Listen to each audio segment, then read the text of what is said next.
स्वागत है आपका मेरे YouTube चैनल में। आज मैं आपको बुद्ध से रिलेटेड एक कहानी सुनाता हूँ। आज मैं आपको यह कहानी सुनाऊंगा जो हमारी हजारों योनियों पहले की है। यह कथा एक बगुले, केकड़े, वृक्ष और मछलियों की है। संभव है कि तुम में से कोई बगुला, केकड़ा या मछलियों में से कोई रहा हो। मैं एक समय वृक्ष था। बगुला बहुत धोखेबाज था और उसके कारण मुझे बहुत कष्ट सहना पड़ा।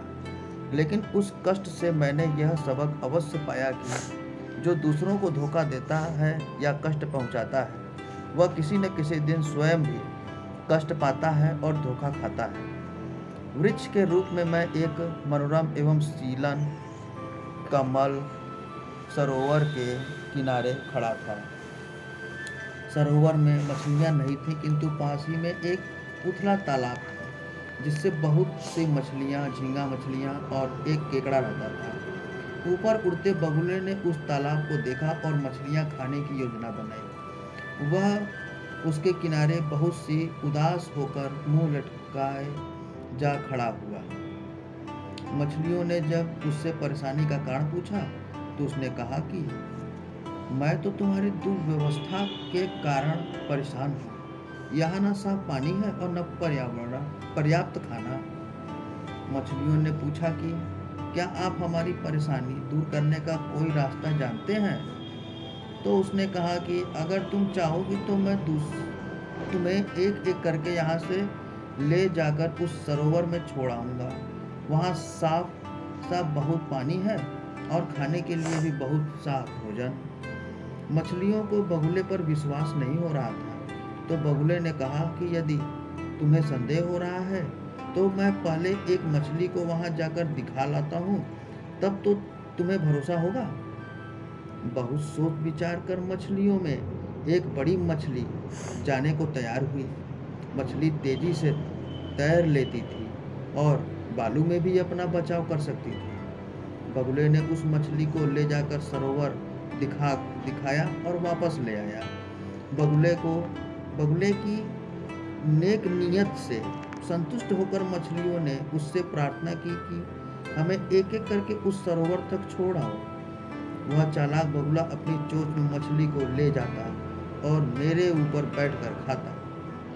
आखिर में उसकी हड्डियां मेरे तने के पास गिर जाती। ऐसा ही सिलसिला चलता रहा।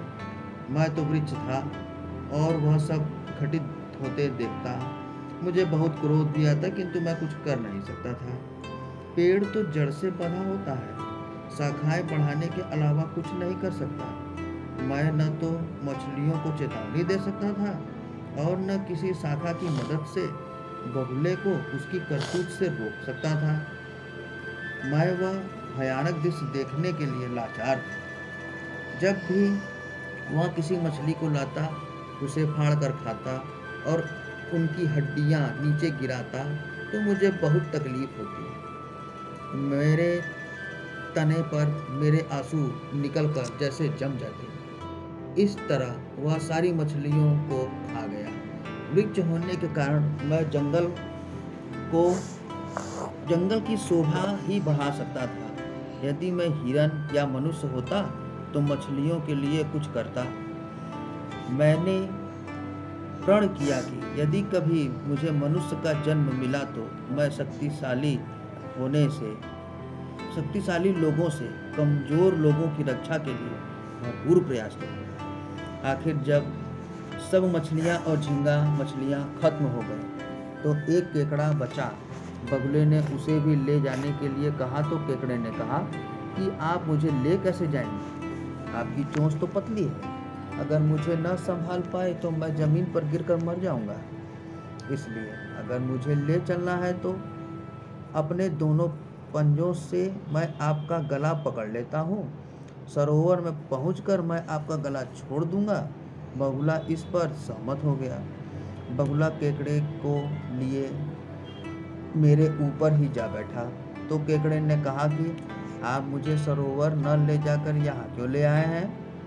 तो बगुले ने कहा कि कोई भी बगुला इतना मूर्ख नहीं हो सकता। कि मछलियों को एक तालाब से दूसरे सरोवर तक ले जाकर छोड़ता फिरे। क्या तुम नीचे मछलियों की पड़ी हड्डियां नहीं देख रहे?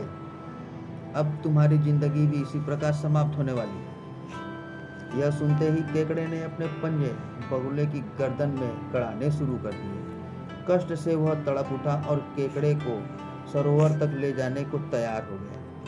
वह उसे लेकर सरोवर तक ले गया और केकड़े से कहा कि मेरी गर्दन छोड़कर पानी में उतर जाओ। लेकिन वह तालाब की अपनी साथी सभी मछलियों की मृत्यु को याद करते हुए बगुले की गर्दन दबा ही डाली। इससे बगुला मर गया और केकड़ा उसे छोड़कर पानी में चला गया। बच्चों, उस समय मैं एक वृक्ष था। मैं इस समूचे दृश्य का साक्षी था। इस घटना से मैंने सीखा कि यदि हम दूसरों के साथ सद्व्यवहार करेंगे तो दूसरे भी हमारे साथ वैसा ही सद्व्यवहार करेंगे।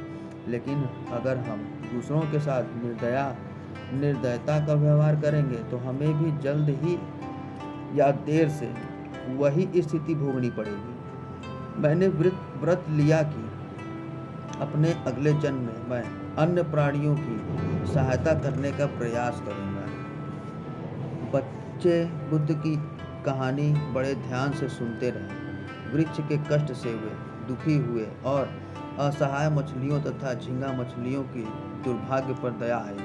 उन्होंने बगुलों की धोखेबाजी की निंदा की और केकड़े की होशियारी पर खुश हुए।